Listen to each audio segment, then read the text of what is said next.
Hey everybody, this is a piece by Anitra and Frans Timmerman.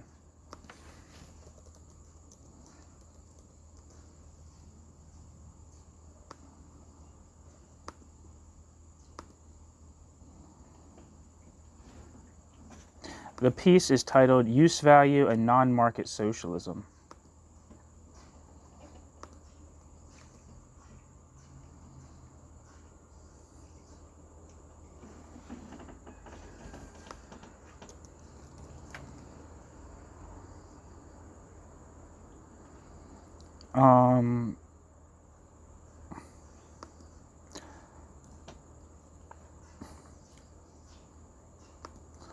It says that Anitra is honorary principal fellow at the Informal Urbanism Research Hub, INFR, University of Melbourne, Australia, and co-author of Exploring Degrowth, co-editor of Life Without Money, and author of Marx's Concept of Money.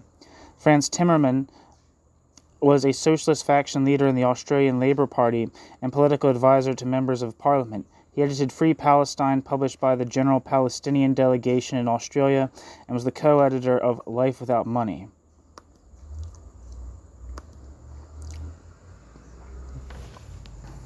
Which is where this essay is from.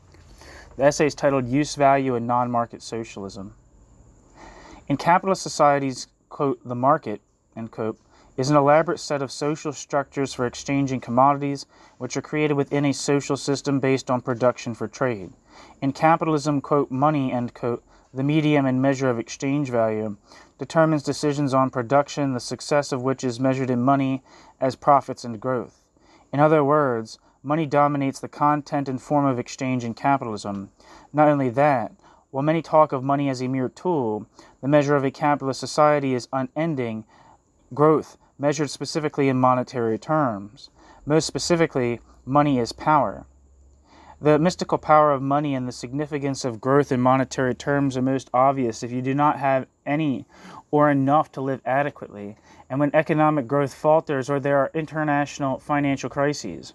Although capitalism is often said to correspond to freedom and democracy, the ideals of parliamentary representation and, quote, one vote, one value, end quote, are limited by the monetary power of industrial and commercial interest, quote, the market, and particularly wealthy people and companies.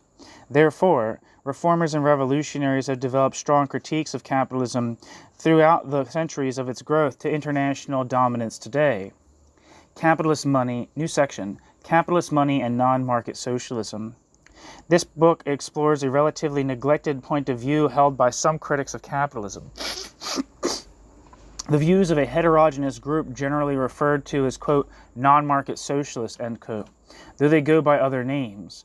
We think that the vision of non-market socialism is most significant now, as capitalism continues environmentally unsustainable practices,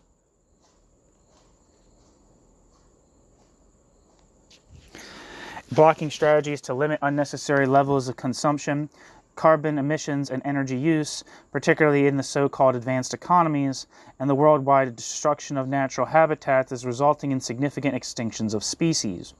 We argue that we need to dispense with monetary values and market structures in order to establish human relationships and environmentally sound use of energy and resources. The contributors to this collection not only develop detailed critiques of capitalism and market-based models of communism, but also propose constructive ways of establishing non-monetary socialism in the future.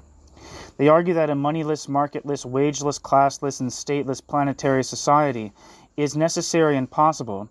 They expand on the limited arguments and positions discussed in an earlier work edited by Maximilian Rubel and John Crump, updating their analysis of non-market socialism and incorporating strategies and visions required for addressing current environmental crises.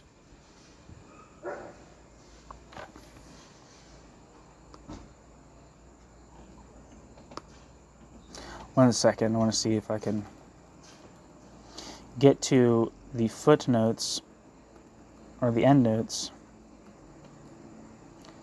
Okay, yeah, so I can. Maximilian Rubel and John Crump, Non-Market Socialism in the 19th and 20th Centuries, edited by, published with New York, Palgrave Macmillan, 1987.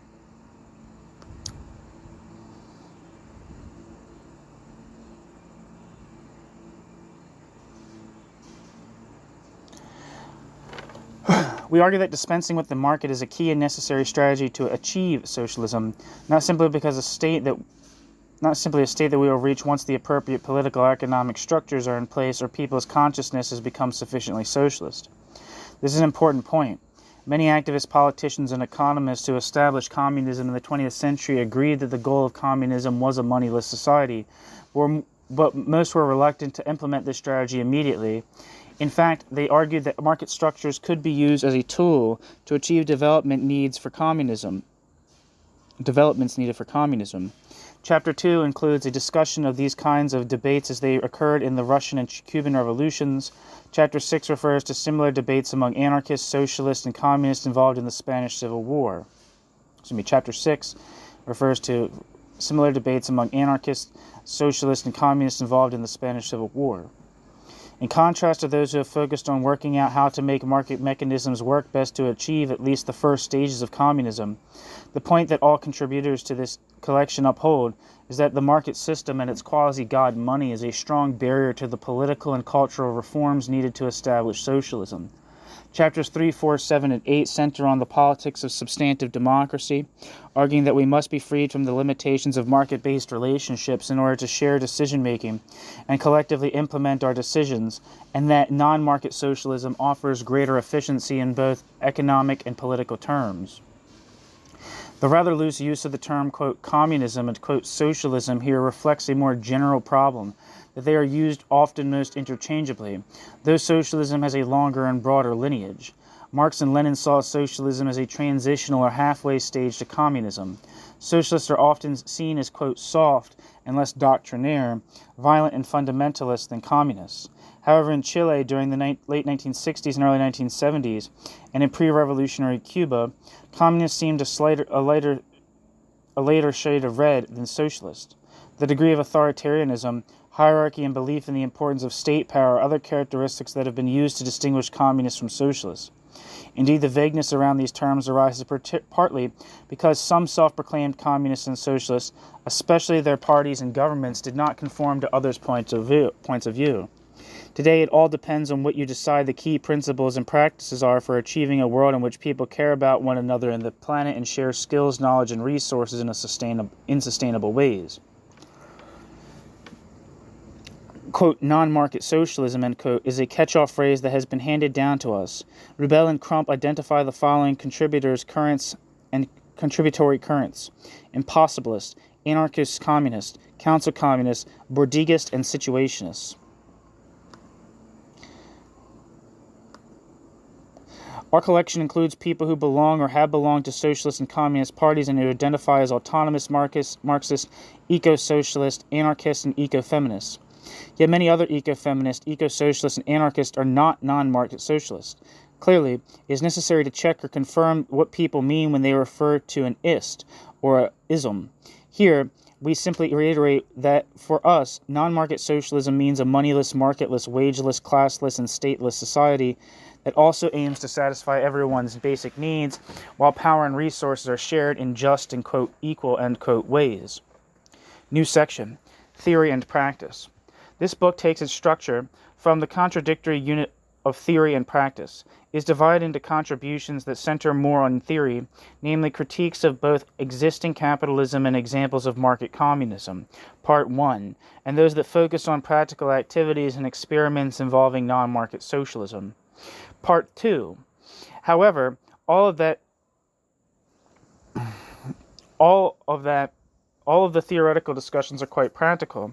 Scholars who are also activists have written them. Similarly, the chapters that focus more on activism and practice also consider theoretical implications so that we may learn from experience and make improvements. In this way, the book's structure expresses the character of the non-market socialist approach and agenda, which are interdisciplinary and about learning by doing. Part 1 starts with Chapter 2, which examines the essential role of money in the economic structures of capitalism and market socialism.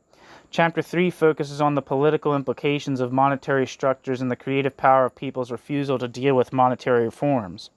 Chapter 4 delves into historical debates on the environment, non-monetary models, associational form of socialism, and the potential and limitations of techniques of deliberative democracy.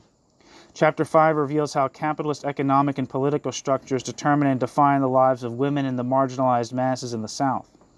Chapter 6 serves as a bridge to Part 2 in that its sociological critique includes a broad utopian vision of a gift economy that might evolve from already existing transitional, quote, hybrid strategies, end quote, which anticipate the values and relationships of such an economy.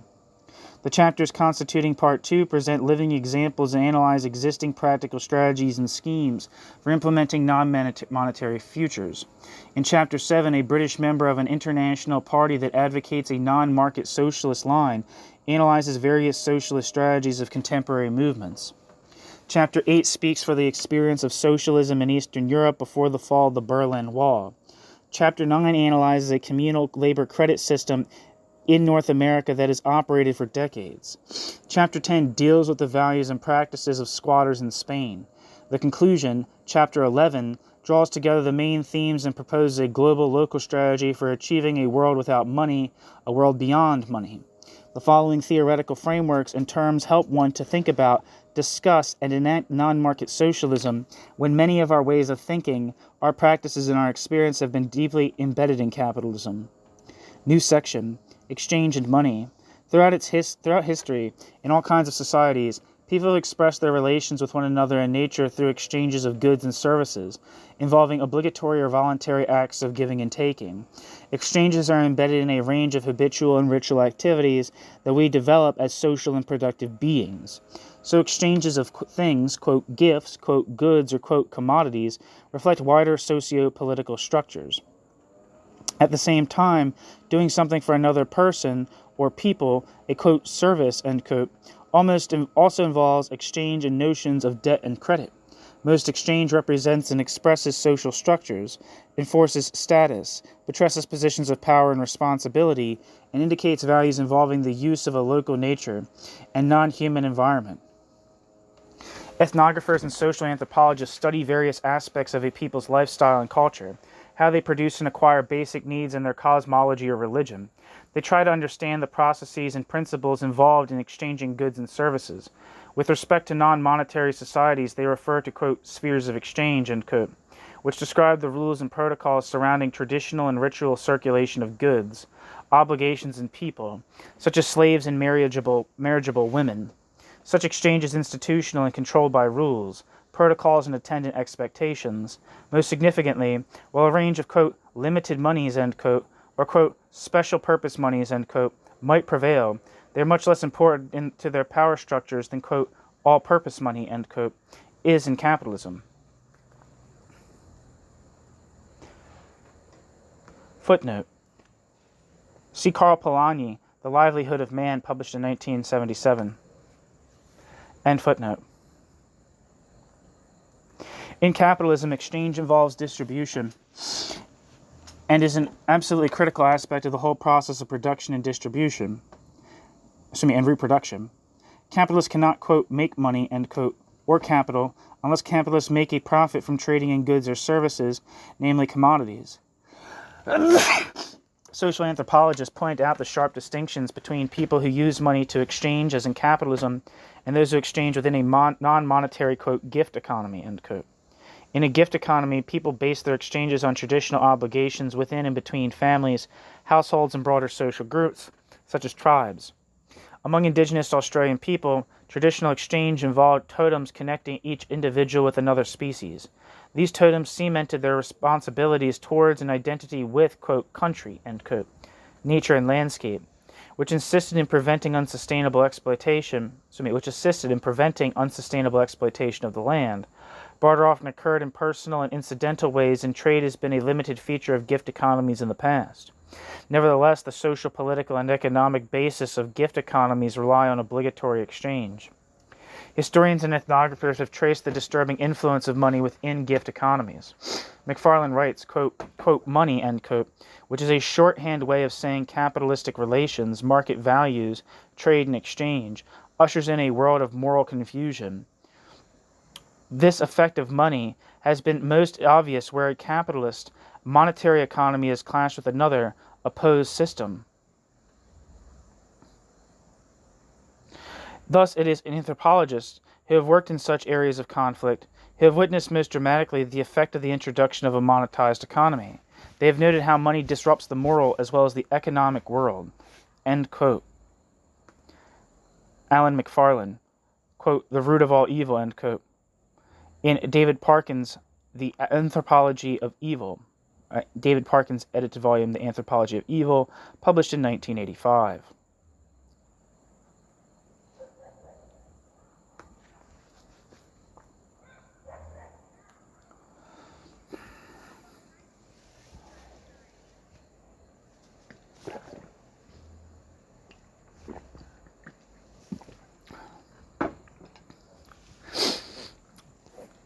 In modern capitalist societies, not only do people trade a lot, but also their entire process of production and reproduction is based on production for trade, resulting in a market economy and a market society, or capitalism. Although not all trade or monetary exchange in capitalist societies involves money acting as capital, capitalism is impossible without money. Capital is the form of money, and without money it cannot operate or be defined. Investments, wages, growth, and losses are all measured in monetary terms. A real exchange of value expressed as prices, denominated in currencies, evolves and dominates production. Under capitalist production, a mere good becomes a, quote, commodity, end quote, a product created for sale in the market to gain money. A commodity has both a use value and an exchange value, a price. Use value. New section, use value. Trading develops sharp distinctions between the use value of a good or service and its exchange value as a commodity sold on the market. A use value is what use and value a product or commodity is to the person using or consuming it. Food, clothes, and shelters that we need to buy to live are of common, mundane use value to us, but of exchange value to the producers who sell them in the market. Artistic works and public buildings also represent use values to those who use and quote consume and quote them.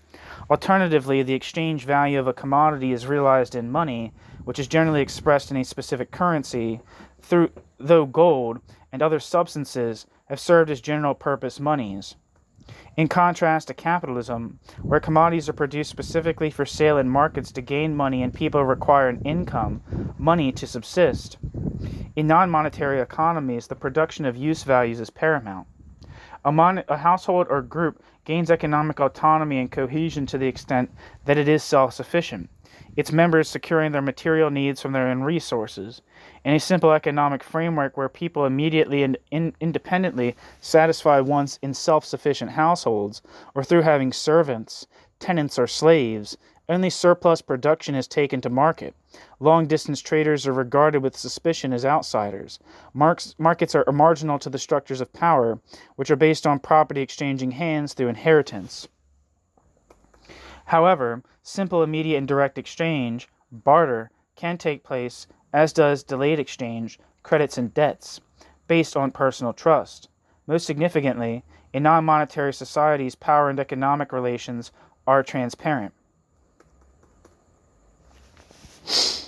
Today, trade and production for trade, that is, capitalism, dominates relations between people across the world, meaning the exchange value in the independent form of money is paramount.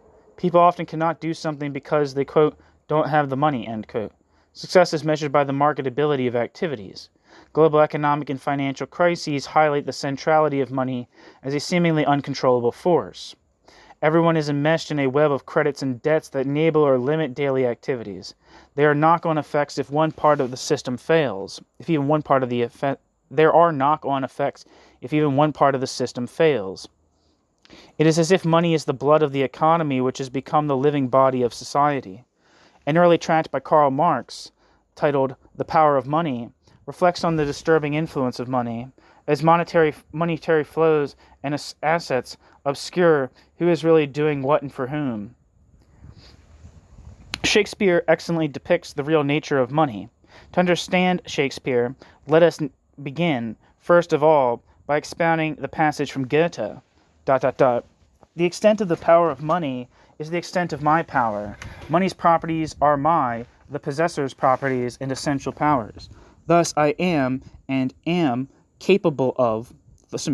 I am and am capable of is by no means determined by my individuality.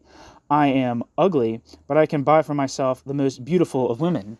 Therefore, I am not ugly. For the effect of ugliness, its deterrent power, is nullified by money, ... Not I, who thanks to money am capable of all that the human heart longs for, possess all human capacities? Does not my money, therefore, transform my incapacities into their contrary?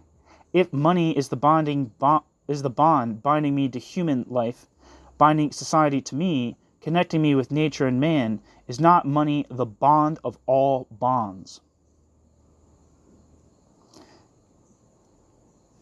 The distorting and confounding of all human and natural qualities, the fraternization of impossibilities, the divine power of money lies in its character as men's estranged, alienating, and self-disposing species nature.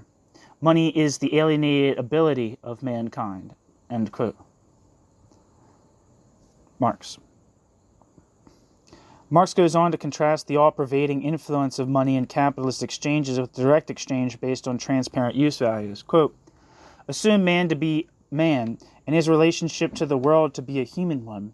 Then you can exchange love only for love, trust for trust, etc. If you want to enjoy art, you must be an artistically cultivated person. If you want to exercise influence over other people, you must be a person with a stimulating and encouraging effect on other people. End quote.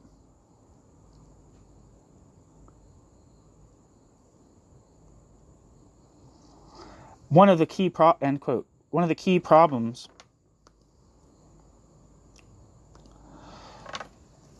of analysts of capitalism has been the increasing tendency to reduce and assess plans and developments to monetary values. Instead, the fabrication and structure of capitalism, a world ruled by trade, based on production for trade, is analyzed most easily and critically by focusing on use values. That is because a use value, irrespective of any imputed exchange value, represents genuine qualities and quantities of those qualities. Use values are the most direct terms in which to assess what people need and want, as well as the potential and limits of the ecosystems in which people live. Furthermore, analyses based on use value allow subtle, complex comparisons between capitalist and non-capitalist societies. A good example of such a comparison is provided by Marshall Sholins. Is it Sholins or Solins? I can't remember. Stone Age economics guy. Who argued that, quote, the original affluent society, ... one in which all the people's material wants are easily satisfied, end quote, is found in hunter and gatherer economies. According to Solins, quote, the hunter pulls the lowest grades in the thermodynamics. Quote, the hunter pulls the lowest grades in thermodynamics, less energy / capital / year than any other mode of production, end quote. Even though, quote, in treaties on economic development, the hunter is condemned to play the role of bad example, end quote. Solins continues, quote, wants may be, quote, easily satisfied, end quote, either by producing much of desiring little. The familiar conception, the Galbraithian way, makes assumptions peculiarly appropriate to market economies. That man's wants are great, not to say infinite, whereas his means are limited, although improvable. Thus, the gap between means and ends can be narrowed by industrial productivity, at least to the point that, quote, urgent needs, end quote, become plentiful. But there is also a Zen road to affluence, which states that human material wants are finite and few, and technical means unchanging, but on the whole adequate. Adopting the Zen strategy, a people can enjoy an unparalleled material plenty with a low standard of living. What about the world today? 1/3 to 1/2 of humanity are said to go to bed hungry every night. In the old Stone Age, the fraction must have been much smaller. This is the era of hunger unprecedented. Now, in the time of the greatest technical power, is starvation an institution, ... The world's most primitive peoples have few possessions, but they are not poor. Poverty is not a certain small amount of goods, nor is poverty just a relation between means and ends. Above all, poverty is a relation between people. Poverty is a social status, As such, it is the invention of civilization.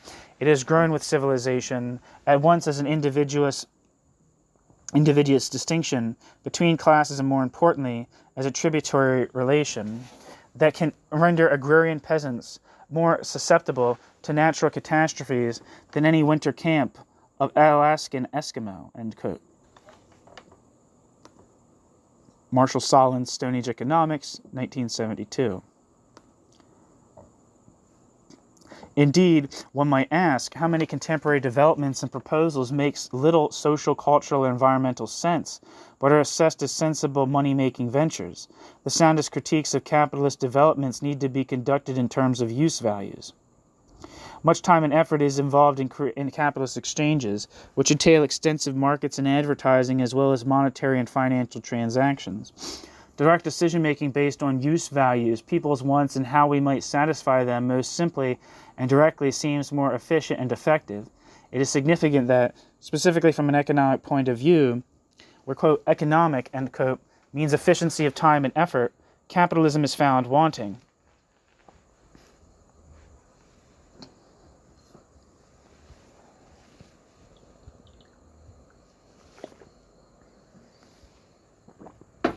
New section. Power of labor.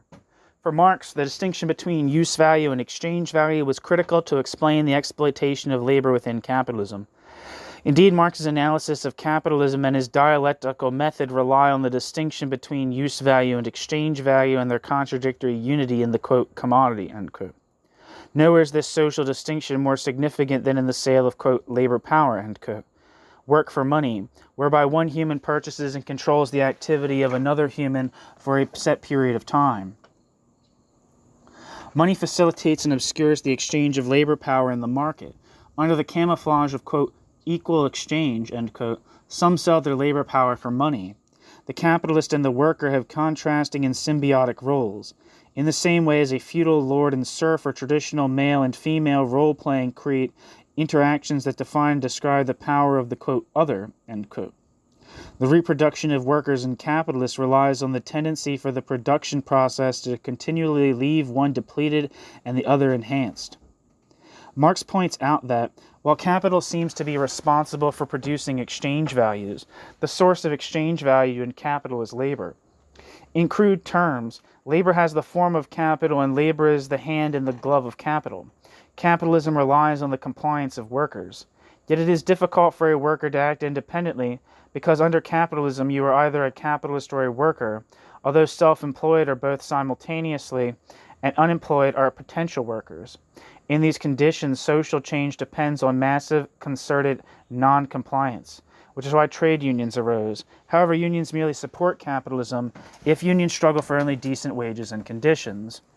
For Marx, separating people from their, quote, means of production, such as land, which is used to make necessities like food, shelter, and clothing, forces workers to depend on capitalists. Marx's concept of, quote, primitive accumulation refers to ways that outright force and money have been used to marginalize those who had once owned land or had use right to land to secure independent livelihoods. This continues today. For example, where transnational logging and mining companies supported by wealthy and powerful local elites with state control force indigenous forest dwellers to give up traditional rights to basic needs. In tandem, where future, quote, development, end quote, involves production for trade, the ideology of capitalism runs rampant. Economic historian Karl Polanyi has commented on such capitalist developments in his classic work, The Great Transformation. Quote, to separate labor from other activities of life and to subject labor to the laws of the market was to annihilate all organic forms of existence and to replace them by a different type of organization, an atomistic and individualistic type of organization. Such a scheme of destruction was best served by the application of the principle of freedom and contract. In practice, this meant that the non-contractual organization of kinship, neighborhood, profession, and creed were to be liquidated since they claimed the allegiance of the individual and thus restrained his freedom. To represent this principle as one of non-interference of economic liberals were wont to do was merely the expression of an ingrained prejudice in favor of a definite kind of interference, namely such as would destroy non-contractual relationships between individuals and prevent their spontaneous reformation.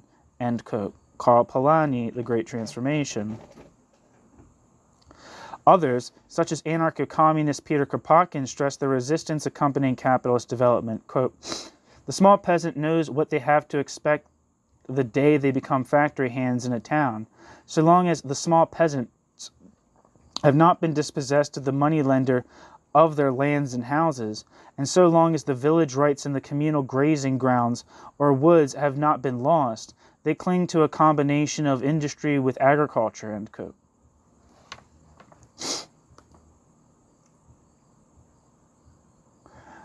Peter Kropotkin, Fields, Factories, and Workshops. Edited by Colin Ward.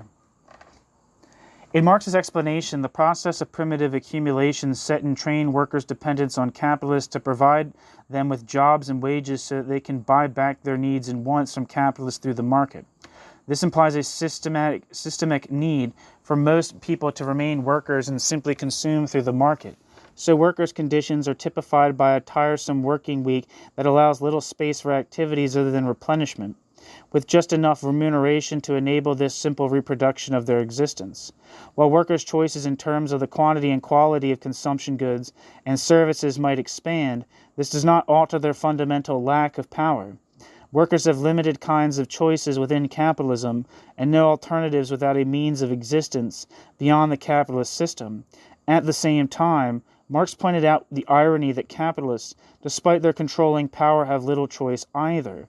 They must make profits, exploit workers, introduce money-saving and profit-producing technologies, and reinvest profits into further capitalist ventures, almost irrespective of their social and environmental costs, or they risk being marginalized, even eliminated, from the market system.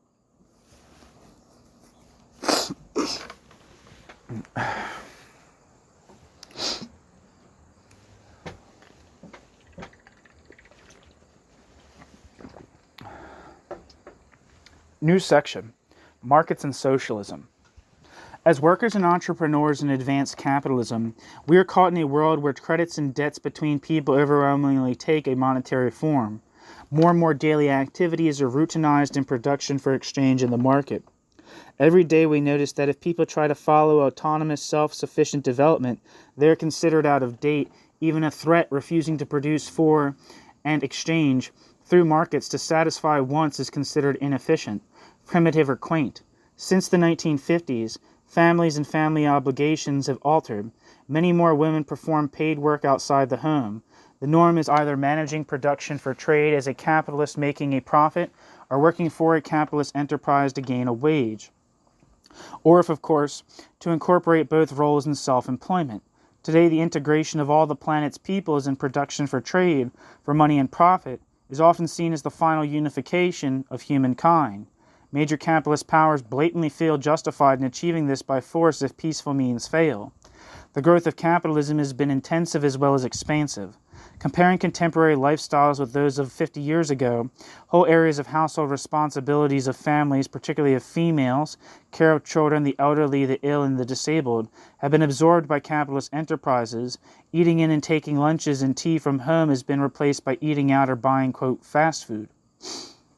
Developing home gardens by sharing or exchanging seedlings, grafted plants, and surplus products has been replaced by commercial nurseries and hardware shops. The impacts have been environmental as well as social, with far-reaching ecological consequences. People once, quote, made their own fun, end quote, at home, spending spare time within a radius of only a few kilometers from their homes. Now facilities and stores that provide entertainment, sport, and tourist and educational products and services have expanded, demanded energy-intensive transport and travel. Many not-for-profit enterprises have left behind their non-commercial foci, relying on business sponsors that expect them to act, quote, responsibly, end quote, in restrictive political and financial ways to earn or maintain sponsorship. Similarly, government organizations often incorporate, quote, user pays and other capitalist principles to deliver services or combine in public-private partnerships. During the Cold War, communism as practiced in Russia, China, and Cuba was commonly considered evil and best kept at a distance. However, books and discussions about communists and socialists and anarchists increased during the late 1960s as the evils of multinational companies, capitalist powers in the South, and other impacts of commercialization caused damage and conflicts, especially for indigenous peoples and natural environments. At the same time, people were suspicious of existing communist practices because of the dominating power of political elites and party bureaucracies, as well as the damage to the environment that their production techniques caused. During this period, Che Guevara became an international figure partly because he represented a movement to realize communism in a less elitist, more pure and grassroots way. For Che, consciousness-directed social change. Che was particularly suspicious of using market structures within socialism and upheld voluntary labor to work directly to improve everyone's standard of living collectively. Che's biographer, Jorge Castañeda, wrote, quote, "The problem for Cuba, as Che saw it, was that Soviet influence no longer served to radicalize or advance socialism, but rather to undermine it, ... In Guevara's view, the Soviet Union had fallen under the sway of the law of value or the laws of the market. Guevara's real goal was to abolish all market and monetary relations based on value, both among state-owned companies and within the population as a whole. By this time, December 1964, Che had an uninhibited and definite opinion of the socialist countries. They were losing the race with the West not because they followed the axioms of Marxism-Leninism, but because they had betrayed them," end quote.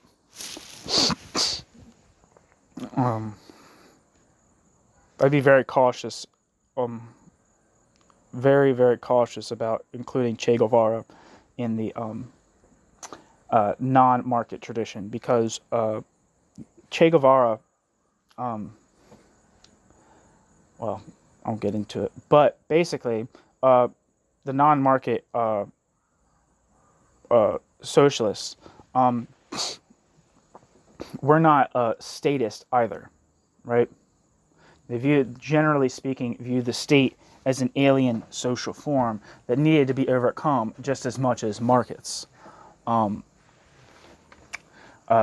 Also, this kind of naive use of the terms of Marxism-Leninism affirmatively here is very, very problematic. Marxism-Leninism was the ideological expression of the Stalinization of the Soviet Union. It's not just Marxism plus Leninism. You can be a Marxist and be a Leninist without being a Marxist-Leninist. Back to the text. Indeed, Castañeda cites Guevara saying in a meeting, quote, "It is now evident to me that wherever we use the law of value, we're actually through indirect methods letting capitalism in through the back door," end quote. Che Guevara.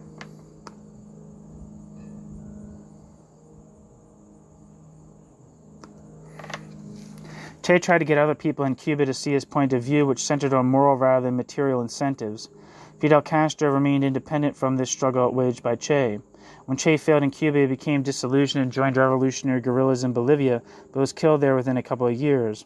On the one hand, Che seemed like a real-life embodiment of the utopian feeling so well expressed in the iconic song Imagine by singer-songwriter John Lennon. On the other hand, his sentiment followed themes from a long line of utopian thinking. The last decades of the 20th century witnessed the rise of neoliberalism within capitalist countries, the fall of the Berlin Wall, and the moves by China, Cuba, and Eastern European countries to more intensively integrate market structures and values.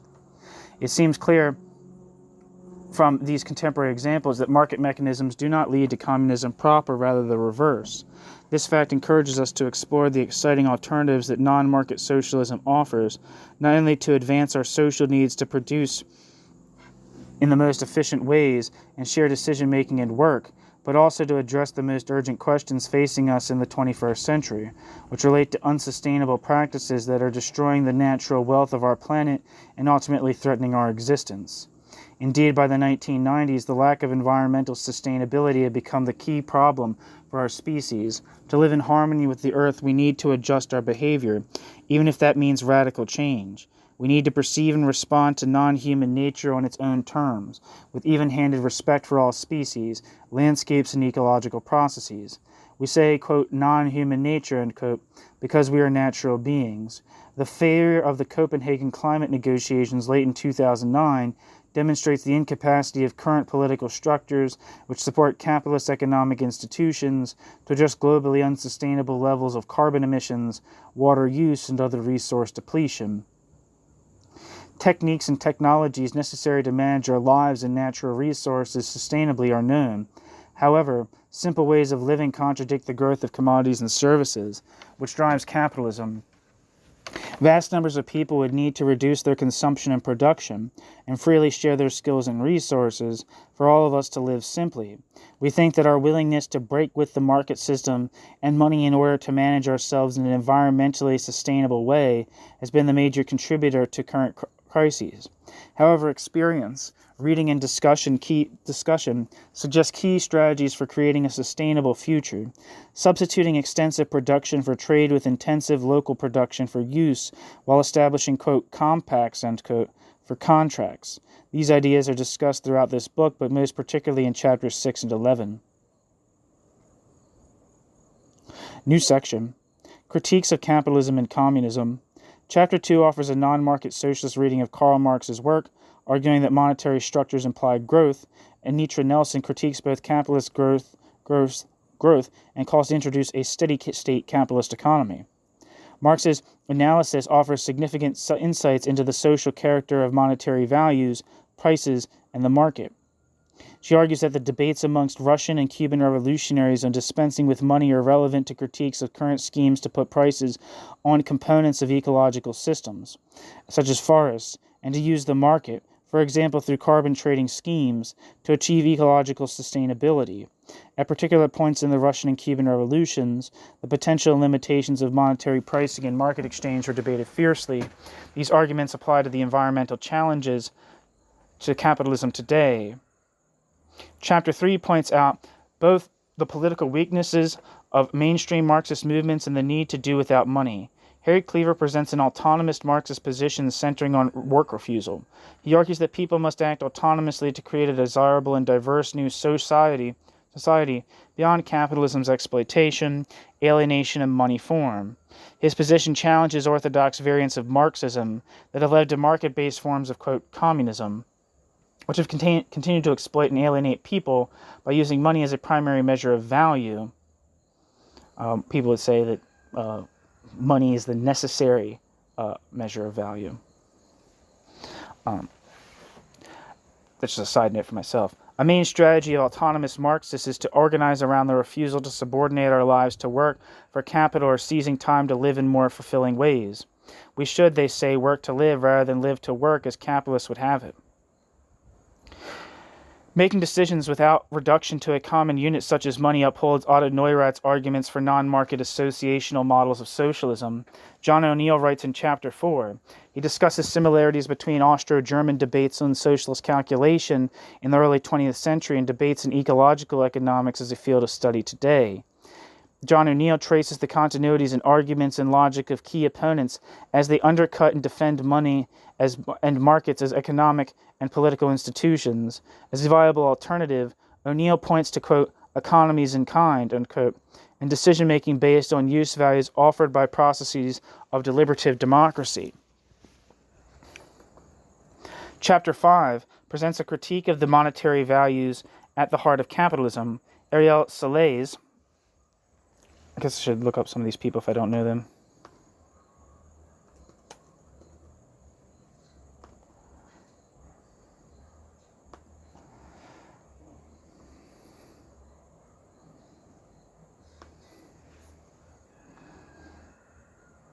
Ariel Salles is an Australian sociologist who writes on human-nature relations, political ecology, social change movements, and ecofeminism.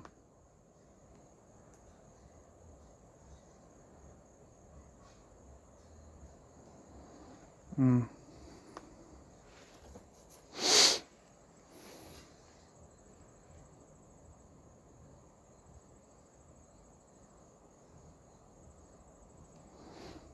right, back to the text.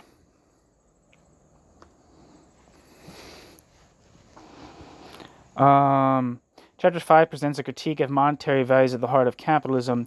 Ariel Soleil's arguments are drawn from environmental ethics and eco-politics frameworks. She argues that the global north does not give credit to the capacities of peoples on the margins of capitalism, the nations of the South and women in particular. Most significantly, this process of marginalization is facilitated by monetary flows and functions. Soleil makes the case for restructuring society around the eco-feminist values of a, quote, synergistic economy, end quote. Chapter 6 analyzes aspects of the environmental crisis caused by capitalist agricultural practices to outline the benefits of permaculture approaches and provides a utopian vision of a, quote, gift economy, end quote, based on collective sufficiency and sharing surpluses.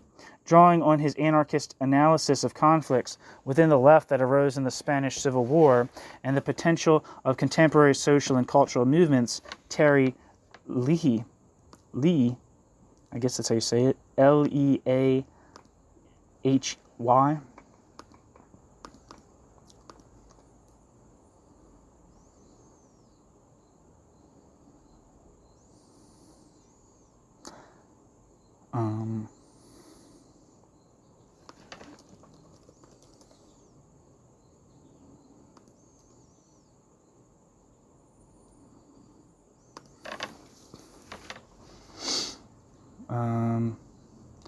according to Amazon.com.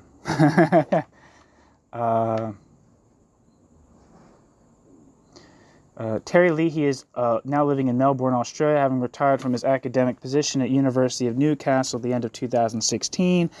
Terry Leahy, between 1974 and 1988, worked at the University of NSW in sociology, and from 1990 to 2016 at the University of Newcastle. Terry Leahy's current writings and research investigates three related topics: sustainable agriculture and food security, the global environmental crisis, and the philosophy of social sciences. Terry Leahy's work is framed by a critique of capitalism and patriarchy. As a long-term solution to our current problems, he favors a post-capitalist gift economy, non-market socialism. Terry Leahy's most important publications include a study of permaculture as a social movement, the politics of permaculture, a sociological analysis of food insecurity in Africa, food security for rural Africa, feeding the farmers first, a documentary on a permaculture project in Zimbabwe, the Chikukwa Project, and a book on social theory, Humanist Realism for Sociologists.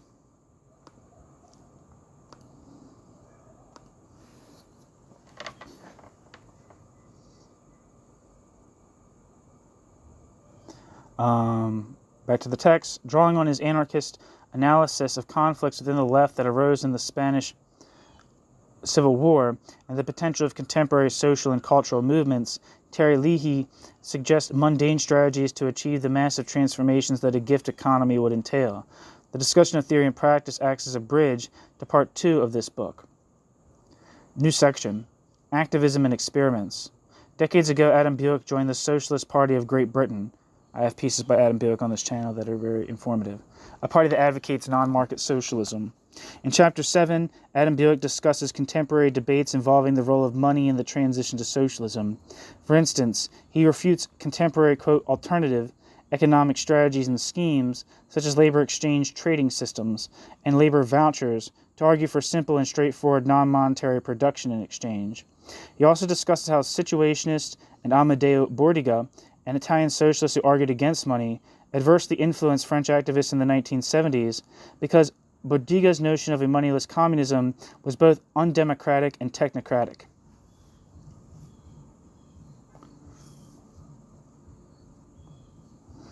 I don't know what that has to do with the situationists, though. Chapter 8 identifies political challenges for efficient grassroots decision-making to overcome bureaucratic management within a functioning socialist society.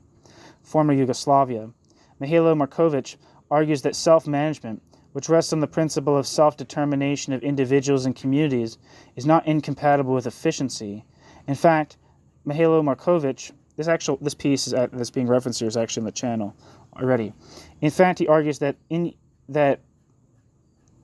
under capitalism, Efficiency under capitalism is wasteful, irrational, degrading, and inhuman.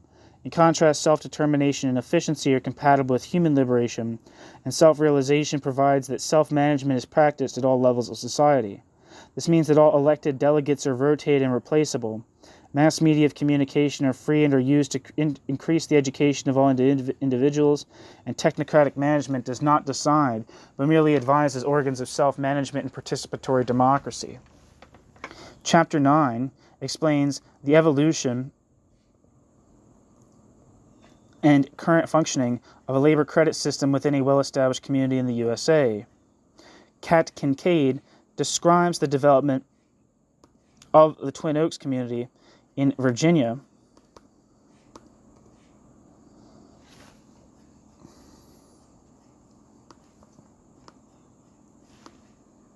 Hi, Basil. Kat Kincaid describes the development of the Twin Oaks community in Virginia. One second.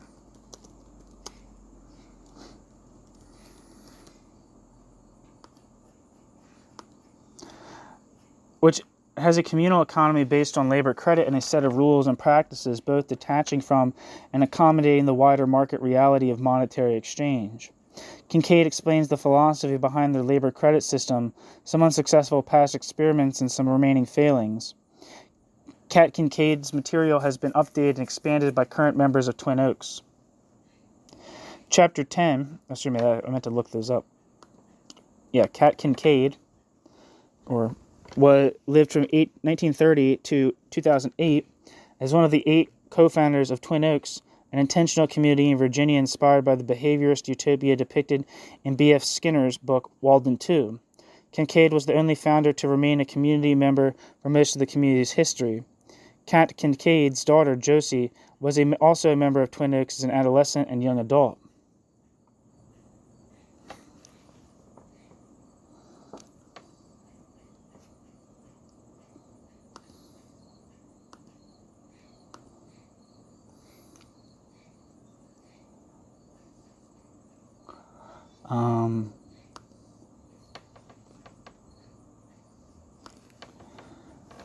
Twin Oaks community, according to Wikipedia. Twin Oaks community is an eco-village and intentional community of about 100 people living on 450 acres in Louisa County, Virginia. Twin Oaks community is a member of the Federation of Egalitarian Communities. Founded in 1967, Twin Oaks community is one of the longest enduring and largest secular intentional communities in North America. The community's core values are cooperation, egalitarianism, nonviolence, sustainability, and income sharing. About 100 adults and 17 children live in the community.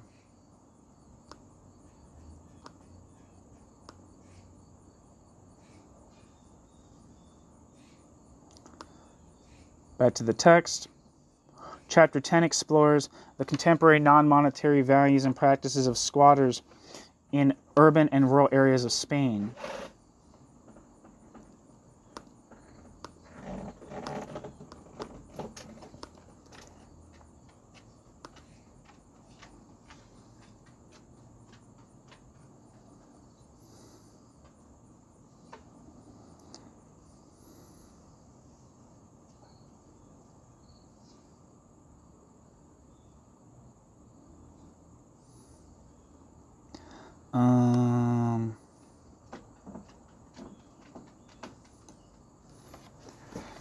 Says in Google Scholar, Claudio Cataneo is a low-cost professor, Department of Economics and Economic History, UAB. Verified email at uab.cat.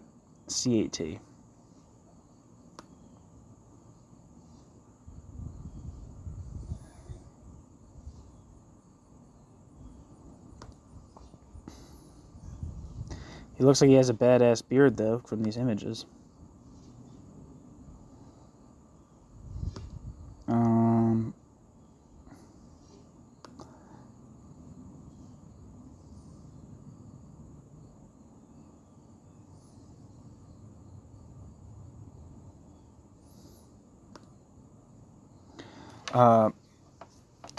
His papers include, according to academia.edu, Eco Comunidades, comunidades.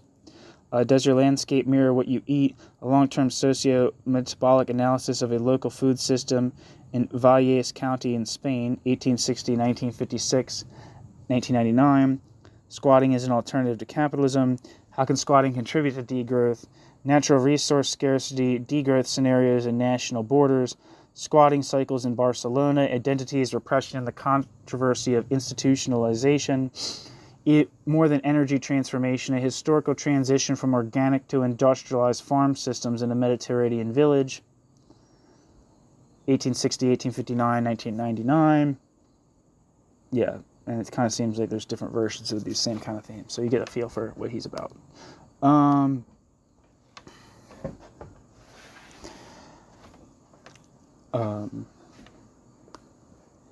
Claudio Cataneo describes the ecological economics of urban squatters in Barcelona and neo-rural settlements in the mountains of Alta Garrotxa.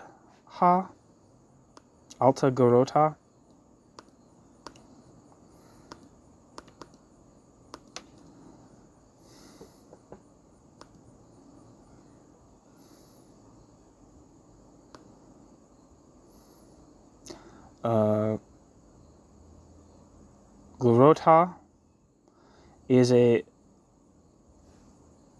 comarca county in Girona region, Catalonia, Spain.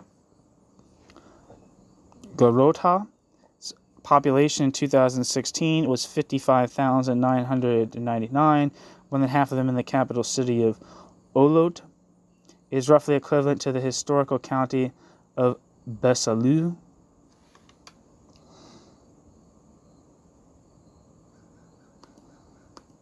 So that's not the actual map or whatever. These squatters avoid paid work and use the use of money, that is the market, in favor of autonomous self-organization and collective sufficiency. He assesses the extent to which a community can organize itself and achieve material sustenance directly, independently of the capitalist market. Finally, Chapter 11 draws on key ideas and themes emerging through this book to advocate for a global, quote, contract and converge, end quote, strategy of non-market socialism, both to equalize and reduce consumption and to overcome environmental crises.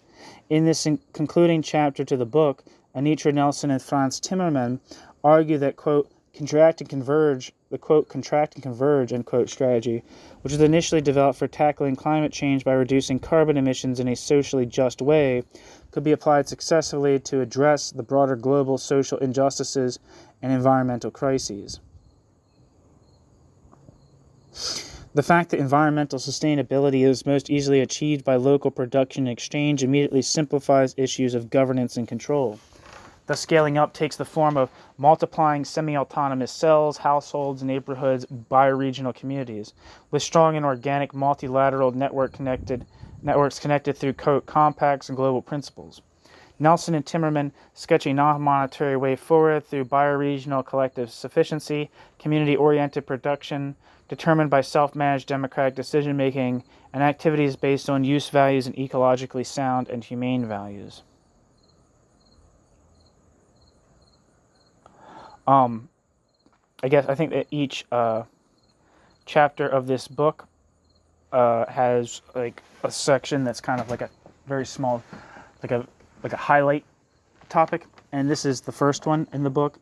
After this, the article's over. It says box 1.1, Thomas More on Utopia, 1516.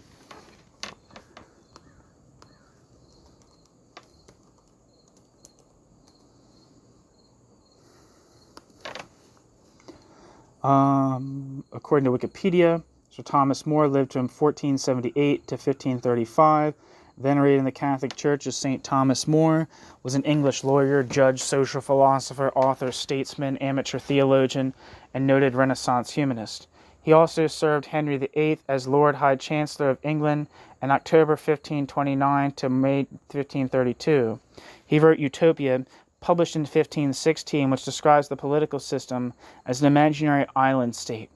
More opposed the Protestant Reformation, directing polemics against the theory of Martin Zwingli and William Tyndale. More also opposed Henry VIII's separation from the Catholic Church, refusing to acknowledge Henry as supreme head of the Church of England, and the annulment of his marriage to Catherine of Aragon. After refusing to take the oath of supremacy, Sir Thomas More was convicted of treason, and on what he stated was false evidence, and was executed. At his execution, Sir Thomas More was reported to have said, quote, "I die the king's good servant and God's first," end quote. Pope Pius XI canonized More in 1935 as a martyr. Pope John Paul II in 2000 declared him the patron saint of statesmen and politicians.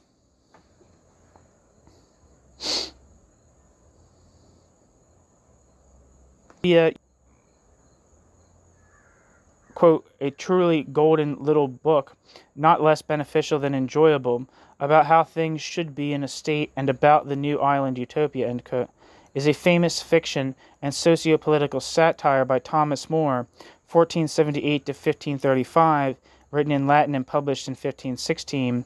Utopia is a framed narrative primarily depicting a fictional island society and its religious, social, and political customs. Many aspects of More's description of utopia are reminiscent of life in monasteries.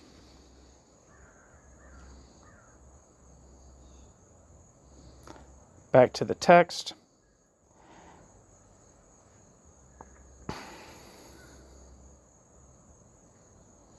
Okay, I think this text actually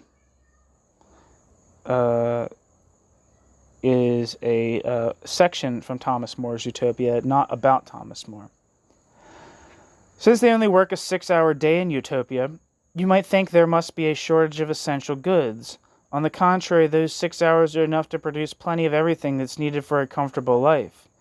Bracket, bracket in contrast, end bracket, where money is the only standard of value, there are bound to be dozens of unnecessary trades carried on which merely supply luxury goods or entertainment. When the head of the household needs anything for himself or his family, he just goes to one of those shops and asks for it, and whatever he asks for is allowed to take away without any sort of payment, either in money or in kind. After all, why shouldn't he? There's more than enough of everything to go round, They collect details of the year's production, and as soon as it's clear which products are plentiful in each area and which are in short supply, they arrange for a series of transfers to equalize distribution. These transfers are one-way transactions, requiring nothing in return. But in practice, the free gifts that Town A makes to Town B are balanced by the free gifts that it receives from Town C, so the whole island is like one big household. They don't use money themselves, but merely keep it for use in an emergency. In the meantime, silver and gold, the raw materials of money, get no more respect from anyone than their intrinsic value deserves, which is obviously far less than that of iron. In fact, they do everything they can to bring these metals into contempt. This means that if they suddenly had to part with all the gold and silver they possess, a fate which in any other country would be thought equivalent to having one's guts torn out, nobody in Utopia would care two hoots. Nor can they understand why a totally useless substance like gold should now, all over the world, be considered far more important than human beings, who give it such a value as it has, purely for their convenience. What puzzles and disgusts utopians even more is the idiotic way some people have of practically worshipping a rich man, not because they owe him money or otherwise in his power, but simply because he's rich, although they know perfectly well that he's far too mean to let a single penny come their way so long as he's alive to stop it. In Utopia, where there's no private property, people take their duty to the public seriously. Where everything's under public ownership, no one has any fear of going short, as long as the public storehouses are full. In fact, when I consider any social system that prevails in the modern world, I can't, so help me God, see it as anything but a conspiracy of the rich to advance their own interest under the pretext of organizing society. Thus, an unscrupulous minority is led by its insatiable greed to monopolize what would have been enough to supply the needs of the whole population. And yet how much happier even these people would be in Utopia. There, With the simultaneous abolition of money and the passion for money, how many other social problems would be eradicated? ... Fraud, theft, burglary, ... And the moment goes, you can also say goodbye to fear, tension, anxiety, overwork, and sleepless nights. Why, even poverty itself, the one problem that has always seemed to need money for its solution, would promptly disappear if money ceased to exist. End quote. Thomas More, Utopia. And that's the end of the recording. Thank you so much for listening. I hopefully will be reading more excerpts from this book in the future. This is from a piece titled, let's see what the piece was titled, Use, Value, and Non-Market Socialism, from the book Life Without Money, Building Fair and Sustainable Economies, edited by Anitra Nelson and Frans Timmerman. Thank you so much for listening.